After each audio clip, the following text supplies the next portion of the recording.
The National Electrical Code, or NEC, mandates that a main disconnecting means be situated at a readily accessible location and within sight of the equipment it serves. While the NEC doesn't stipulate a maximum permissible distance between the main disconnecting means and the equipment, it does suggest keeping the distance as short as feasible. In a scenario where the main disconnecting means is located over 300 feet away from the equipment, it deviates from the ideal setup. However, the NEC acknowledges exceptions to this rule. Firstly, if the equipment resides in a remote location, or secondly, if placing the main disconnecting means within sight of the equipment isn't practical, these exceptions may apply. Given the considerable distance involved, positioning the main disconnecting means within sight of the equipment might prove challenging. Nonetheless, it's vital to remember that the NEC still insists on the main disconnecting means being readily accessible. This means it must be situated in a spot where it can be effortlessly reached and operated. Several factors determine the acceptability of the disconnecting means location. One of them is accessibility. The disconnecting means must be readily accessible, meaning it can be reached quickly and without obstruction. The NEC defines readily accessible as capable of being reached quickly for operation, renewal, or inspection, without requiring those to whom ready access is requisite to climb over or remove obstacles or to resort to portable ladders, chairs, etc. Another factor is line of sight. The disconnecting means must be within sight of the equipment it serves. This means that the disconnecting means must be visible from the equipment, and vice versa. The NEC defines within sight from as being visible and not more than 50 feet distant from one another. Finally, local codes and regulations. Local electrical codes and regulations may have additional requirements for the location of disconnecting means. It is important to check with the local electrical inspector to ensure that the installation meets all applicable requirements. The role of the local electrical inspector is pivotal in determining the acceptability of the main disconnecting means location. If there are concerns regarding the distance separating the main disconnecting means and the equipment, consulting the local inspector for clarification is recommended. In the specific case of an 800 amp switchboard feeding an MLO subpanel with multiple three-phase breakers, several NEC articles are relevant. NEC Article 230.70 addresses service disconnecting means, requiring it to be readily accessible and located at the point nearest the entry of the service conductors. While this applies to the service disconnect, the principle of accessibility extends to feeder disconnects as well. NEC Article 240.21 covers the location of overcurrent protection devices and feeder taps. Depending on the length and installation method of the feeder tap conductors, specific rules apply to protect the conductors from overcurrent. NEC Article 408 pertains to switchboards and panel boards. It contains requirements for the installation, overcurrent protection, and working clearances around these devices. NEC Article 430 deals with motor circuits and motor control centers. If any of the three-phase breakers in the subpanel feed motors, these requirements must be followed. Considering the 300-foot distance between the 800 amp switch and the MLO subpanel, the following points should be carefully evaluated. Firstly, conductor ampacity. Ensure that the 800 amp feeder conductors are properly sized for the load they serve, in accordance with NEC Table 310.16. Voltage drop calculation should be performed to verify that the voltage at the subpanel remains within acceptable limits under load conditions. Secondly, accessibility of the 800 amp switch. Confirm that the 800 amp switch in the main switchboard is readily accessible, as defined by the NEC. Thirdly, local amendments. Check for any local amendments to the NEC that may impose stricter requirements for disconnecting means or feeder installations. To determine the code compliance of this installation, it is imperative to consult with the local electrical inspector. They will consider all relevant factors and make a final determination based on the specific circumstances and local interpretations of the NEC. The NEC provides a framework for safe electrical installations, but its application can vary depending on the specific details of the installation and local interpretations. Seeking guidance from the local electrical inspector is always recommended to ensure compliance and safety. Let's delve deeper into the NEC articles related to disconnecting means and overcurrent protection for subpanels in commercial applications. We will explore the relevant sections of Articles 230, 240, and 408, which provide the foundation for understanding the code requirements. NEC Article 230, Services, covers the requirements for service conductors and equipment for the supply of electricity to buildings and other premises. Section 230.70, General, outlines the requirements for service disconnecting means. It states that the service disconnecting means must be installed at a readily accessible location either outside of a building or structure or inside nearest the point of entrance of the service conductors. The service disconnecting means must be suitable for use as service equipment. This means it must be rated to interrupt the available fault current and must be marked as suitable for use as service equipment. The service disconnecting means must consist of a manually operable switch or circuit breaker equipped with a handle or other means for opening all ungrounded conductors of the service. The service disconnecting means must be designed so that it can be opened without hazard to the operator. The service disconnecting means must be marked to indicate its purpose. This marking must be legible and durable. The service disconnecting means must be located so that it is readily accessible to qualified personnel. This means that the disconnecting means must be located in a place where it can be easily reached and operated without the need to climb over or remove obstacles. The service disconnecting means must be located so that it is protected from physical damage. This means that the disconnecting means must be located in a place where it is not likely to be damaged by vehicles, equipment, or other objects. Section 230.71, Maximum number of disconnects, limits the number of service disconnecting means to 6 for each service permitted by 230.2 or for each set of service entrance conductors permitted by 230.40. This requirement ensures that there are not too many disconnects at the service, which could make it difficult to energize the entire service in an emergency. Section 230.72, Grouping of disconnect, requires that the 2 to 6 service disconnecting means permitted in 230.71 must be grouped and marked to indicate the load they supply. This requirement makes it easier to identify the disconnects that need to be opened to energize a particular load.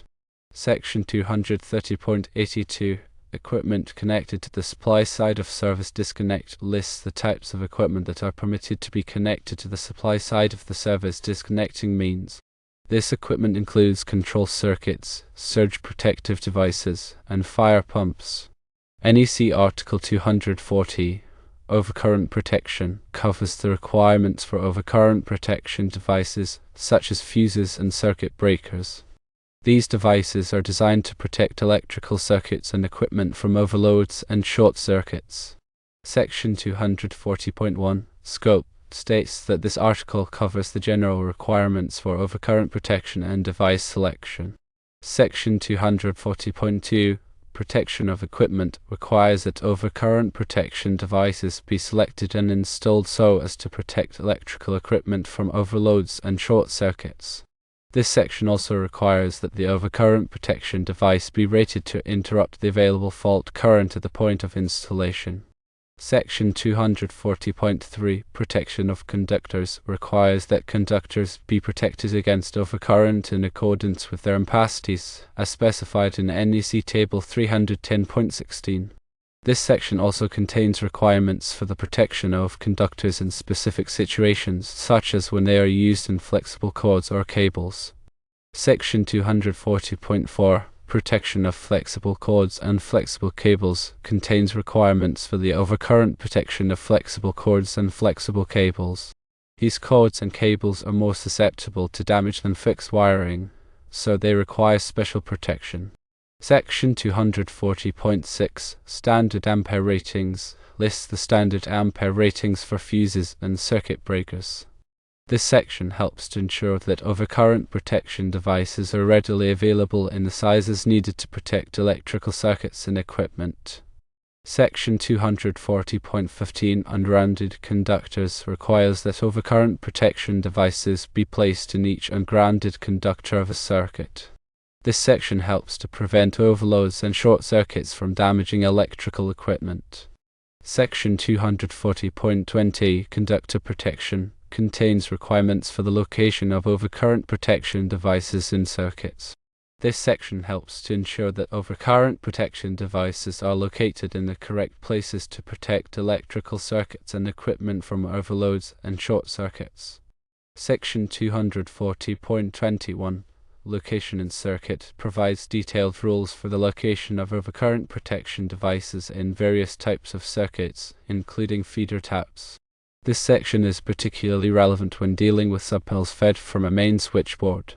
Section 240.24 Accessibility states that overcurrent devices shall be readily accessible and shall be installed so that the center of the grip of the operating handle of the switch or circuit breaker, when in its highest position, is not more than 6 feet 7 inches above the floor or working platform.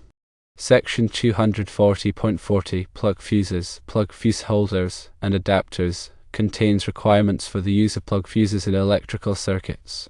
Plug fuses are not as common as circuit breakers, but they are still used in some applications. Section 240.50 Cartridge fuses and fuse holders contains requirements for the use of cartridge fuses in electrical circuits. Cartridge fuses are used in a wide variety of electrical applications, including residential, commercial, and industrial. Section 240.60 Circuit breakers contains requirements for the use of circuit breakers in electrical circuits. Circuit breakers are the most common type of overcurrent protection device used in electrical circuits. NEC Article 408 Switchboards, switchgear, and panel boards covers the requirements for the construction, installation, and use of switchboards, switchgear, and panel boards. These devices are used to distribute electrical power to various circuits in a building or facility. Section 408.1 Scope states that this article covers the general requirements for switchboards, switchgear, and panel boards.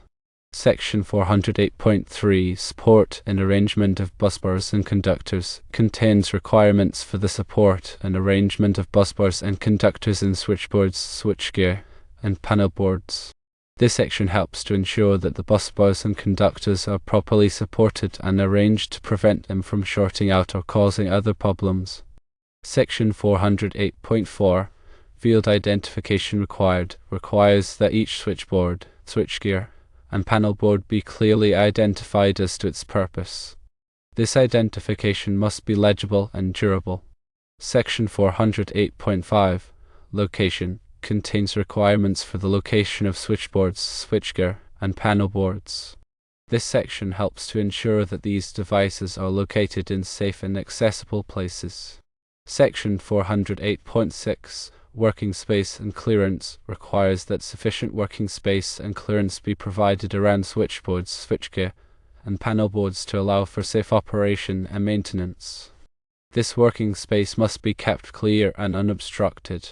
Section 408.7 Illumination requires that adequate illumination be provided in the working space around switchboards, switchgear, and panel boards. This illumination must be sufficient to allow for safe operation and maintenance. Section 408.8 Clearances contains specific clearance requirements for switchboards, switchgear, and panel boards. These clearances help to prevent electrical shock and other hazards. Section 408.30 General provides general requirements for panel boards, including the requirement that they be readily accessible. Section 408.36 Overcurrent protection requires that panel boards be protected by overcurrent protection devices that are rated to interrupt the available fault current. Section 408.38 Backfed devices contains requirements for the use of backfed devices in panel boards. Backfed devices are devices that are connected to the load side of a panel board and supply power back to the panel board. Section 408.50 Number of overcurrent devices on one panel board limits the number of overcurrent devices that can be installed on a single panel board. This limit helps to prevent the panel board from becoming overloaded. Section 408.52 42 circuit panel boards specifies requirements for panel boards with 42 or fewer circuits. This section provides specific guidance for these types of panel boards. Firstly, the 800 amp switchboard serves as the main disconnecting means for the feeder supplying the subpanel. It must be readily accessible and marked to indicate its purpose. Secondly, the 800 amp fuses provide overcurrent protection for the feeder conductors. The fuse rating must be properly sized to protect the conductors in accordance with their ampacity. Thirdly, a 300-foot feeder run must be installed in accordance with NEC requirements for conductor ampacity protection and support. Voltage drop calculation should be performed to ensure that the voltage at the subpanel remains within acceptable limits under load conditions. Fourthly, the MLO subpanel lacks a main disconnecting means within the panel itself. While this is permitted under certain conditions, the main disconnecting means must be readily accessible and located within sight of the equipment it serves. Given the 300-foot distance, this requirement may not be met. Finally, the 9 3-phase breakers in the subpanel must be properly sized and installed to protect the individual circuits they serve. The panel board must be rated for the number of circuits installed. Remember, local amendments to the NEC may impose additional requirements. It is essential to consult with the local electrical inspector to ensure that the installation complies with all applicable codes and regulations.